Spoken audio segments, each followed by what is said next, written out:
Welcome to युवान law institute. युवान law institute पे आईपीसी के स्थान पे जो भारतीय न्याय संहिता आई है उसके बारे में चैप्टर वाइज डिस्कशन हम युवान लॉ इंस्टीट्यूट के यूट्यूब चैनल पे आपके लिए अवेलेबल करवाएंगे। ये क्लासेस आपको ऑलमोस्ट अल्टरनेट डेज में अवेलेबल हो जाएंगी, एक दिन छोड़ के एक दिन या किसी दिन आपको डेली भी चैप्टर वाइज क्लासेस अवेलेबल हो जाएंगी। वैसे आप नया और पुराना साथ लेके बैठेंगे तो कुछ भी नहीं बदला है, 1% भी चेंजेस नहीं है, सिर्फ सेक्शन का ऑर्डर चेंज हुआ है, इससे ज़्यादा कोई चेंज नहीं है। जो आईपीसी से भारतीय न्याय संहिता बनी है उसमें थोड़ा सा ऑर्डर ज़्यादा चेंज हुआ है, सीआरपीसी में उससे भी कम है, यानी सीआरपीसी की जगह भारतीय नागरिक सुरक्षा संहिता आई है उसमें और भी कम है, और जो एविडेंस की जगह पे भारतीय साक्ष्य अधिनियम 2023 आया है उसमें तो बहुत कम चेंजेज हैं। वैसे इन तीनों को मिला दे तो एन एवरेज 1% भी चेंजेज नहीं है। इसलिए अगर कोई पहले के सीनियर एडवोकेट्स हैं, जजेज हैं, पुलिस ऑफिसर्स हैं, उनको घबराने की जरूरत नहीं है। सिर्फ सेक्शन का ऑर्डर चेंज हुआ, अंदर का कोई कॉन्सेप्ट, कोई इलस्ट्रेशन, कोई ज़्यादा चेंजेज नहीं है। सिर्फ ऑडियो वीडियो रिकॉर्डिंग वाला एक टेक्निकल एस्पेक्ट डाला है, बाकी वो का वही लो है। तो आज हम उसी चेंज जो नया भारतीय न्याय संहिता 2023 आई है उसको हम डिस्कस करते हैं।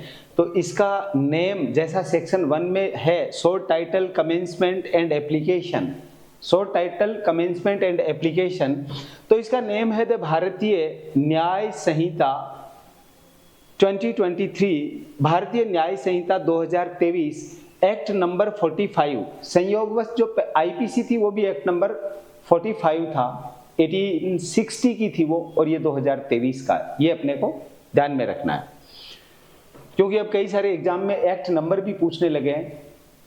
ये हमारी पार्लियामेंट के द्वारा नए एक्ट पास किए गए हैं, तो इनका एक्ट नंबर भारतीय न्याय संहिता का 45 है 2023 का। इसका डेट ऑफ एनेक्टमेंट है 25 दिसंबर 2023, 25 दिसंबर 2023 date of enactment.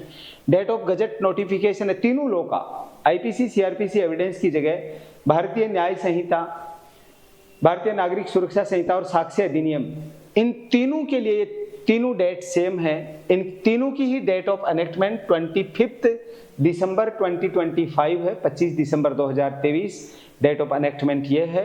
Date of gazette notification है 24 फरवरी 2023, ये फरवरी का 2024 है, ये 23 नहीं है, ये ध्यान रहे।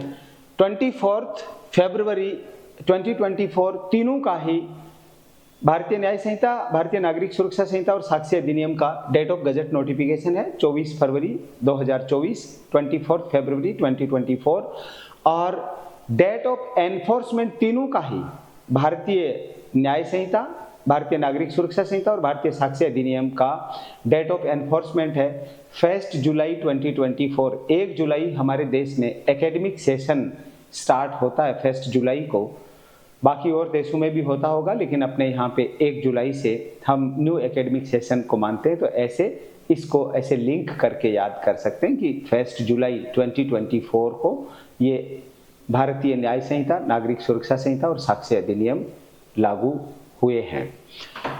इसका चैप्टर 1 है प्रीलिमिनरी, प्रारंभिक, जो सेक्शन 1 से सेक्शन 3 है भारतीय न्याय संहिता का। इसका सेक्शन 1 शॉर्ट टाइटल, ये जो टाइटल भारतीय न्याय संहिता 2023, कमेंसमेंट, ये इसकी डेट है 1 जुलाई 2024, 1 जुलाई 2024, और एप्लीकेशन 1 जुलाई 2024, ये इसका डेट ऑफ कमेंसमेंट एप्लीकेशन, ये हमने डिस्कस किया। अब इसका डेफिनेशन पोर्शन है सेक्शन 2 में। जनरली लॉ के सब्जेक्ट में जो भी एक्ट होता है जनरली उसका सेक्शन 2 डेफिनेशन पोर्शन का होता है। ये यहाँ पे भी सेक्शन 2 डेफिनेशन पोर्शन का है। डेफिनेशंस परिभाषा में 2(1) में अब जो डेफिनेशन है उनको अल्फाबेट के हिसाब से उस ऑर्डर में अरेंज कर दिया। ए में एक्ट यानी कार्य, सेक्शन 2 के सबसेक्शन 2 में एनिमल, जीव जंतु, सेक्शन 2 के 3 में है चाइल्ड, बालक। सेक्शन 2 के 4 में है काउंटरफीट, कूटकरण। सेक्शन 2 सबसेक्शन 5 है कोर्ट, न्यायालय। और सेक्शन 2 का 6 है डेथ, मृत्यु। यहाँ डेथ मीन्स है ह्यूमन बींग्स डेथ, ये ध्यान रखना है। इन डेफिनेशंस में कोई भी ऐसा एक्ट यानी कोई ऐसा एक्ट करना जो ऑफेंस की कैटेगरी में आता हो। जीव जंतु में एनिमल्स को डिफाइन किया गया है। बालक, ये न्यू डेफिनेशन है जो पहले इसमें, अभी ये जो नई ऐड की गई है भारतीय न्याय संहिता, इसमें बालक की परिभाषा दी गई है। बालक यानी चाइल्ड को यहां पे डिफाइन किया गया है, means any person below the age of 18 year. ये न्यू डेफिनेशन है, पहले जो आईपीसी थी उसमें डेफिनेशन नहीं थी। चाइल्ड यानी जो 18 वर्ष से कम का, उसको बालक माना जाएगा। वो मेल फीमेल कोई सा भी हो सकता है। बालक लिख दिया तो इसमें बालिका भी इंक्लूड है और ट्रांसजेंडर भी इंक्लूड है, ये ध्यान रहे। सेक्शन 2 का सबसेक्शन 4 है काउंटरफीट, कूटकरण करना, यानी उससे मिलती जुलती कोई चीज बना देना जिससे आदमी भुलावे में पड़ जाए। न्यायालय यानी कोर्ट, जहां पे बैठ कर के न्याय दिया जाता है, ये इसमें सेक्शन 2 के 5 में डिफाइन किया गया है। सेक्शन 2 के सबसेक्शन 6 में डेथ है। यहां death means human beings death है, चाहे वो ऑफेंस में डेथ हो रही हो, भले ही उसको डेथ सेंटेंस दिया जा रहा हो। सेक्शन 2 के 7 में है डिसऑनेस्टली यानी बेईमानी से। कोई व्यक्ति डिसऑनेस्टली इंटेंट से कोई ऑफेंस करेगा तो यहां पे डिसऑनेस्टली, बेईमानी से। सेक्शन 2 के सबसेक्शन 8 में डॉक्यूमेंट या दस्तावेज के बारे में दिया हुआ है। यहां पे डॉक्यूमेंट या दस्तावेज यानी कोई हार्ड कॉपी या सॉफ्ट कॉपी के रूप में जो भी है, ये सारा डॉक्यूमेंट की डेफिनेशन में आएगा।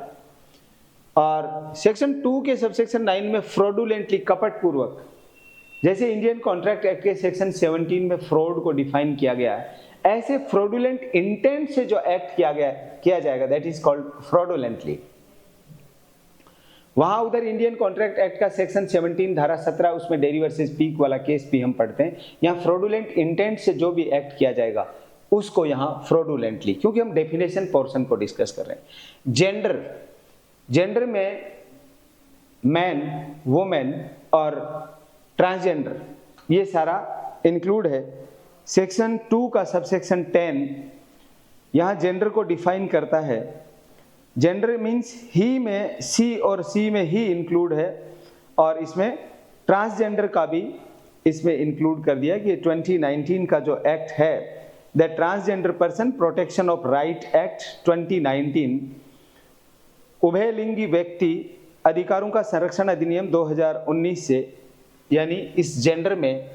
और इस पे नालसा का केस भी है, national legal service authority versus union of India का केस है, जिसमें भी यही कहा गया है कि ही, सी और ट्रांसजेंडर, ये सारा जेंडर में आएगा। सेक्शन 2 के भारतीय न्याय संहिता के सेक्शन 2 के सबसेक्शन 11 में गुड फेथ, सद्भावना पूर्वक, यानी कोई भी बात, कोई कार्य, किसी व्यक्ति को कोई बात सद्भावना पूर्वक कही जाए या कोई कार्य सद्भावना पूर्वक किया जाए, that is called good faith. यानी वहां पे मेलिस इंटेंशन नहीं है, इन गुड फेथ कोई कार्य किया गया, उसके भले के लिए, उसकी अच्छाई के लिए कोई कार्य किया गया। सेक्शन 2 का सबसेक्शन 12 है गवर्नमेंट यानी एप्रोप्रिएट गवर्नमेंट। यहां अब appropriate government means central government और state government, as the case में भी। क्यों? क्योंकि हमारी जो लॉ हैं वो कॉन्करेंट लिस्ट के सब्जेक्ट हैं। जो आईपीसी जिसके नाम से हम पढ़ते थे, अब इसको भारतीय न्याय संहिता कर दिया, ये इंडियन कॉन्स्टिट्यूशन का 7th शेड्यूल का 1 नंबर एंट्री है। अब यहां नाम तो नया कर दिया भारतीय न्याय संहिता, लेकिन उधर 7th शेड्यूल में इसकी 3rd लिस्ट जो कॉन्करेंट लिस्ट है उसमें अमेंड नहीं किया, भारतीय न्याय संहिता नहीं लिखा, वहां पे अभी भी आईपीसी ही लिखा हुआ है। तो हमारा ये भारतीय न्याय संहिता जो इंडियन कॉन्स्टिट्यूशन का 7th शेड्यूल का 3rd लिस्ट यानी कॉन्करेंट लिस्ट है, उसकी 1 नंबर की एंट्री है आईपीसी, यानी ये अब जो भारतीय न्याय संहिता होगी। 2 नंबर की एंट्री है सीआरपीसी, जो अब भारतीय नागरिक सुरक्षा संहिता हो गई। इन सबको हम डिस्कस करेंगे। 12 नंबर पे आगे इंडियन एविडेंस एक्ट, भारतीय साक्ष्य अधिनियम, इनको डिस्कस करेंगे एक एक को। तो ये चीजें हमें ध्यान में रखनी है। गवर्नमेंट यानी एप्रोप्रिएट गवर्नमेंट, स्टेट गवर्नमेंट और सेंट्रल गवर्नमेंट, इसके 12 में सरकार से केंद्रीय सरकार और राज्य सरकार अभिप्रेत है।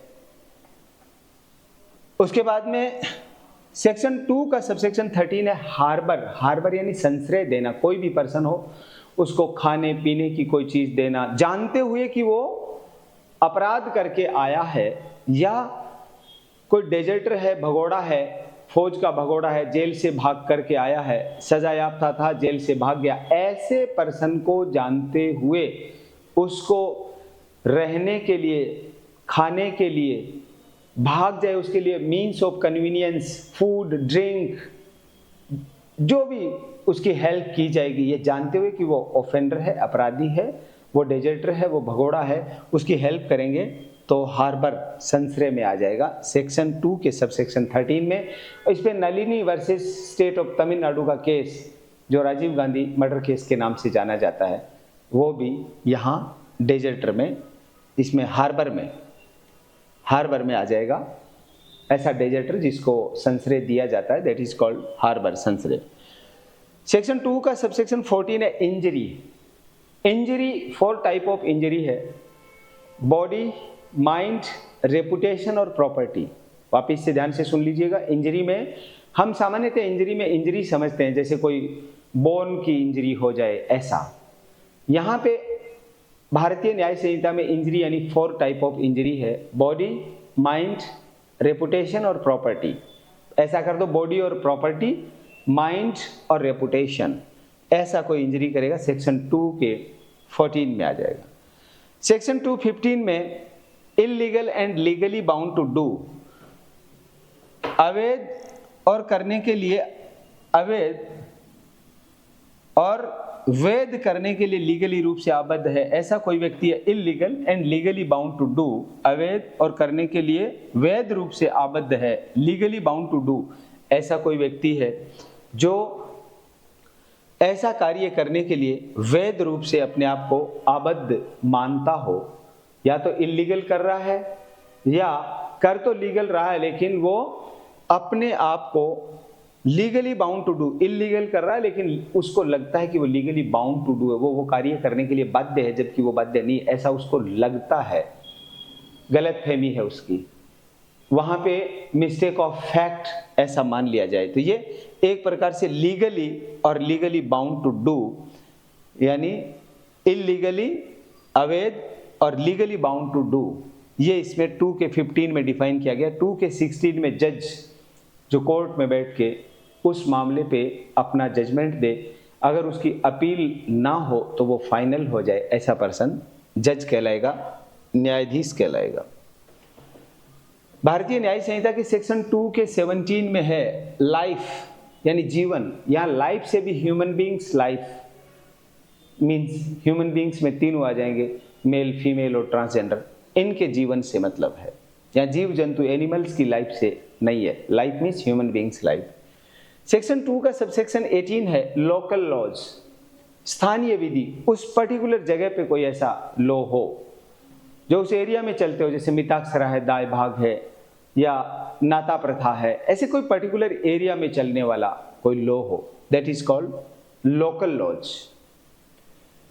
सेक्शन 2 सबसेक्शन 19 में मैन यानी पुरुष, मैन यानी कितना ही छोटा मेल बेबी हो या कितना ही बड़ा बुजुर्ग व्यक्ति हो, मेल यानी मेल में आएगा, पुरुष, चाहे अभी जन्मा बालक हो, चाहे 50, 60, 70, 80, 100 साल का हो, वो मैन यानी मैन में आएगा। सेक्शन 2 का सबसेक्शन 20 है भारतीय न्याय संहिता का मंथ और ईयर। मंथ और ईयर मीन्स यहाँ है अकॉर्डिंग टू ग्रिगोरियन कैलेंडर, जो क्रिश्चियन कैलेंडर है जिसको ग्रिगोरियन कैलेंडर कहा जाता है, उसके अकॉर्डिंग मंथ और ईयर, जैसे आज जुलाई, अभी ये जुलाई मंथ है तो ये मंथ हो गया, और ईयर 2024 का ईयर है तो ये इसका ईयर हो गया। मंथ और ईयर मीन्स यहाँ ये रहेगा। सेक्शन 2 का सबसेक्शन 21 है मूवेबल प्रॉपर्टी, ऐसी प्रॉपर्टी जो एक जगह से दूसरी जगह जिसको मूव किया जा सके, जो अटैच टू अर्थ नहीं हो, और पेड़ पौधे यानी लैंड और अर्थ और अटैच टू अर्थ ना हो, लैंड और अटैच टू लैंड है यानी अटैच टू अर्थ है, भूबद्ध कोई वस्तु नहीं है, तो उसको मूवेबल प्रॉपर्टी कहा जाएगा, जिसको एक जगह से दूसरी जगह ले जाया जा सकते हो। खड़ा हुआ पेड़ है, इमूवेबल प्रॉपर्टी है, जैसे ही काट देंगे मूवेबल हो जाएगा। फैन लगा हुआ है या कोई चेयर, मेज, कोई टेबल कुर्सी पेज से फिक्स है, इमूवेबल है, जैसे ही पेज हटा देंगे मूवेबल हो जाएगी। एटीएम लगा हुआ है, पेज से फिक्स है, इमूवेबल है, जैसे ही वो वहां से पेज हटा देंगे मूवेबल हो जाएगा। तो ये मूवेबल प्रॉपर्टी। भारतीय न्याय संहिता की सेक्शन 2 का सबसेक्शन 22 नंबर या वचन, इसमें है कि सिंगुलर में प्लूरल और प्लूरल में सिंगुलर इंक्लूड है। सेक्शन 2 के सबसेक्शन 23 में ओथ यानी शपथ। ओथ मीन्स जो अकॉर्डिंग टू ओथ एक्ट जिसको बाद में एविडेंसेस में काम में लिया जा सकता हो, ये ओथ या शपथ। ऑफेंस अपराध जो आईपीसी में डिफाइन किया गया है, अदर लॉ में डिफाइन किया गया है, हम यहाँ भारतीय न्याय संहिता की बात करें तो जो भारतीय न्याय संहिता में डिफाइन किया गया है, अदर लॉ में डिफाइन किया गया, बीएनएस में, अदर लॉ में, तो वो ऑफेंस की कैटेगरी में आने वाला ऐसा कोई एक्ट करेगा तो वो ऑफेंस करना कहलाएगा। या ऐसा कोई ओमिशन करेगा, जो एक्ट करना उसकी ड्यूटी है फिर भी ओमिशन कर रहा है, तो वो भी ऑफेंस की कैटेगरी में आएगा। यहाँ 25 में ओमिशन, जहाँ ड्यूटी है डॉक्टर की कि पेशेंट का ट्रीटमेंट करेगा, ट्रैफिक पुलिस वाले की ड्यूटी है कि वो ट्रैफिक को कंट्रोल करेगा, तो ऐसे में वो अपनी ड्यूटी को डिसओबे करता है यानी ओमिशन करता है, तो वो भी ऑफेंस में आएगा। एक्ट, यहाँ पे offence, act plus omission is equal to an offence, ऐसा एक समझने के लिए एक ऐसा ध्यान में रखना है। एक्ट हमने ऊपर पढ़ा क्योंकि वो अल्फाबेट के हिसाब से इसको जमाया गया, इसलिए एक्ट सबसे स्टार्टिंग में आ गया। ओ के हिसाब से ऑफेंस यहाँ आ गया और ओमिशन यहाँ आ गया, तो act plus omission is equal to an offence. ऐसा कोई एक्ट करना जो ऑफेंस की कैटेगरी में आता हो, ऐसा ओमिशन करना जो ओमिट करने की वजह से ऑफेंस बनता हो, ये ऑफेंस कहलाएगा। Act plus omission is equal to an offence.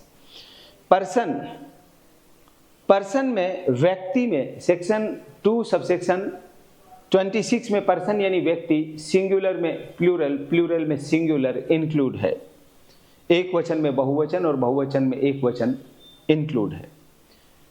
Section 2 का सबसेक्शन 27 है पब्लिक या लोक।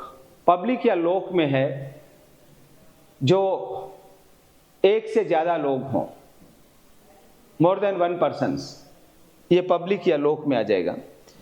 पब्लिक सर्वेंट, पब्लिक सर्वेंट में जो यहाँ पे बताया गया भारतीय न्याय संहिता में, जनरली एक होता है गवर्नमेंट सर्वेंट, एक पब्लिक सर्वेंट।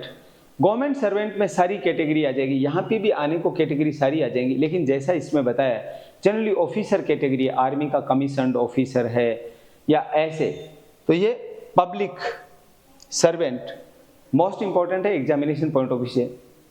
ये एक आपको बेसिक सा डिस्कशन, इसमें चेंजेज क्या हुआ सेक्शन का ऑर्डर है वो आपको इसमें बता रहे हैं। वर्ड टू वर्ड डिटेल में जब युवान लॉ इंस्टीट्यूट में यहाँ पे आपकी क्लास होगी, उसमें एक एक वर्ड टू वर्ड आपको डिस्क्राइब करके बता दिया जाएगा। अभी एक बेसिक आपका कॉन्सेप्ट क्लियर हो जाए और डिटेल में आपको जानना है, कुछ समझना है या आप पढ़ना चाहते हो तो आप युवान लॉ इंस्टीट्यूट पधार सकते हैं। बाकी एक बेसिक सा डिस्कशन आपके सामने भारतीय न्याय संहिता का हम युवान लॉ इंस्टीट्यूट के यूट्यूब चैनल पे अवेलेबल करवा रहे हैं।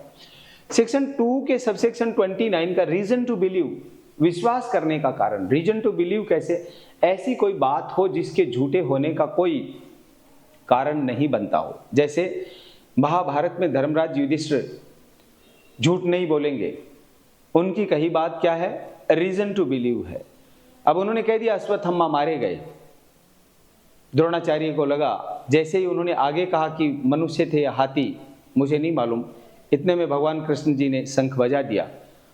वो उनका जो उन्होंने कहा, इसलिए द्रोणाचार्य बैठ गए, उनको पता था मेरा शिष्य झूठ नहीं बोल सकते। वो आगे वाली बात पे उन्होंने ध्यान दिया नहीं कि ये शंख बजाने के बाद में भी ये बोले हैं तो क्या बोले हैं। तो ये क्या हो गया, रीजन टू बिलीव। ऐसी कोई बात जैसे सड़क पे ब्लड स्पॉट पड़ा हुआ, खून के धब्बे हैं, थोड़ा स्क्रैच भी है, रगड़क लगी हुई है और शीशे भी टूटे हुए हैं, इसका मतलब है कोई एक्सीडेंट हुआ है जहां किसी को इंजरी हुई है और उससे ब्लीडिंग भी हुई है, और गाड़ी के शीशे भी टूटे हैं और यानी घसीट के ऐसा एक्सीडेंट हुआ है। ये क्या, रीजन टू बिलीव, विश्वास करने का कारण है।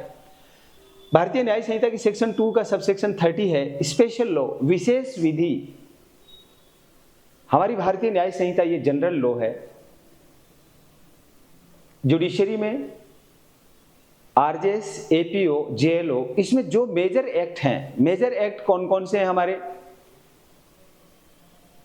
कॉन्स्टिट्यूशन ऑफ इंडिया, ये तो लॉ ऑफ द लैंड है ही है। इसके अलावा भारतीय न्याय संहिता, नागरिक सुरक्षा संहिता, भारतीय नागरिक सुरक्षा संहिता यानी कॉन्स्टिट्यूशन के बाद में भारतीय न्याय संहिता बीएनएस, भारतीय नागरिक सुरक्षा संहिता बीएनएसएस, और भारतीय साक्ष्य अधिनियम और सिविल प्रक्रिया संहिता, ये 5 हमारे,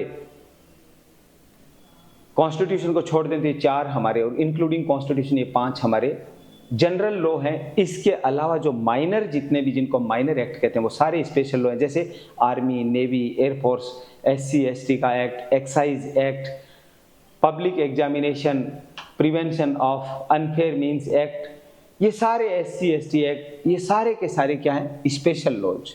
जो इस पे एमएससीटी का एक्ट है, चेक बाउंस का है, नेगोशिएबल इंस्ट्रूमेंट का, स्पेशल मैटर को डील करता है, that is called special law.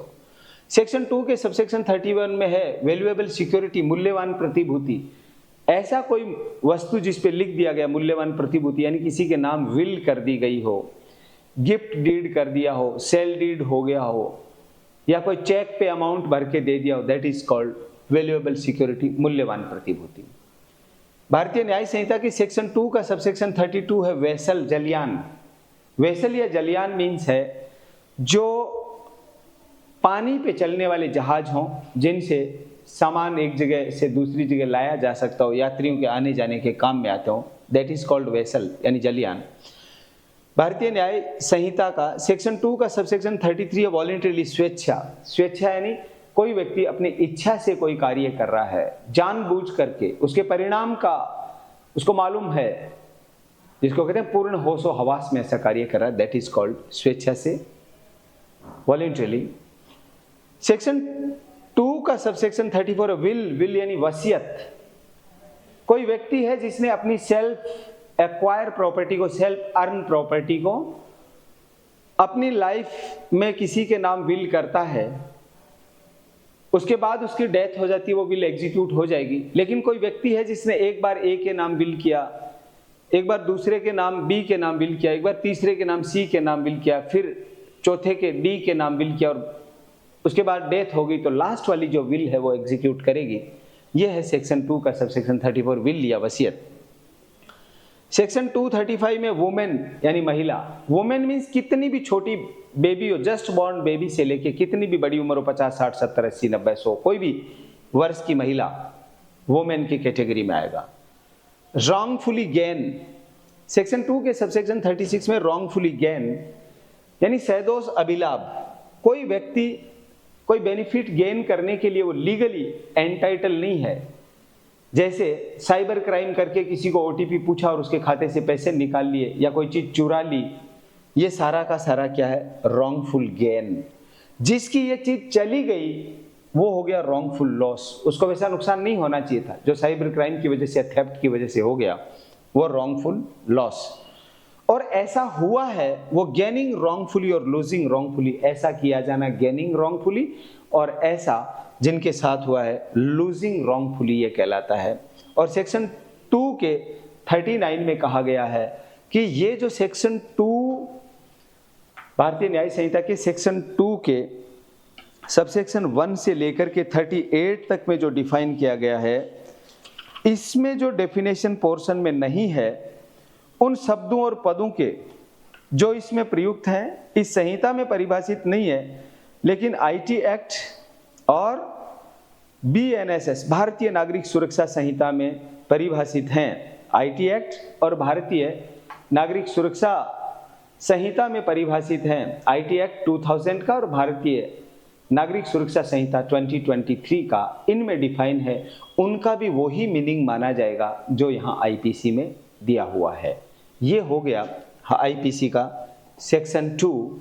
Section 2 इसका डेफिनेशन पोर्शन है, जिसमें 2(1) में एक्ट से लेकर के और हमने यहाँ 39 तक का डिस्कशन किया। 38 तक में जो डिफाइन किया गया 39 ये कहता है। इनके अलावा अगर कोई डेफिनेशन आईटी एक्ट 2000 में और भारतीय नागरिक सुरक्षा संहिता बीएनएसएस 2023 में डिफाइन किया गया, यहाँ के लिए भी उन वर्ड्स का वही मीनिंग माना जाएगा। यह है हमारा सेक्शन 1 और सेक्शन 2 भारतीय न्याय संहिता का चैप्टर 1 का लास्ट सेक्शन है। इसका जनरल एक्सप्लेनेशन, साधारण स्पष्टीकरण। साधारण स्पष्टीकरण से ये जनरल एक्सप्लेनेशन है, वैसे सेक्शन के साथ में भी एक्सप्लेनेशंस हैं, इलस्ट्रेशंस हैं, एक्सेप्शंस भी हैं, लेकिन यहाँ पे दो ऐसे हमें टॉपिक इसमें पढ़ने को आएंगे, एक जनरल एक्सप्लेनेशन का, एक जनरल एक्सेप्शन का। तो जो जनरल एक्सप्लेनेशन दिए हुए हैं सेक्शन 3 भारतीय न्याय संहिता में, जनरल एक्सप्लेनेशन और जो आगे आएगा जनरल एक्सेप्शन, वो equally applicable on every provision of भारतीय न्याय संहिता 2023। ऐसे सारे प्रोविजन भारतीय न्याय संहिता पे इक्वली एप्लीकेबल होंगे। जनरल एक्सप्लेनेशन में दे रखा है, यहाँ जनरल एक्सप्लेनेशन में जिस बात को डिफाइन किया गया है वो पूरी आईपीसी पे एप्लीकेबल होगी, और जनरल एक्सेप्शन में भी जो बात दे रखी है वो भी पूरी आईपीसी के हर प्रोविजन पे एप्लीकेबल होगी।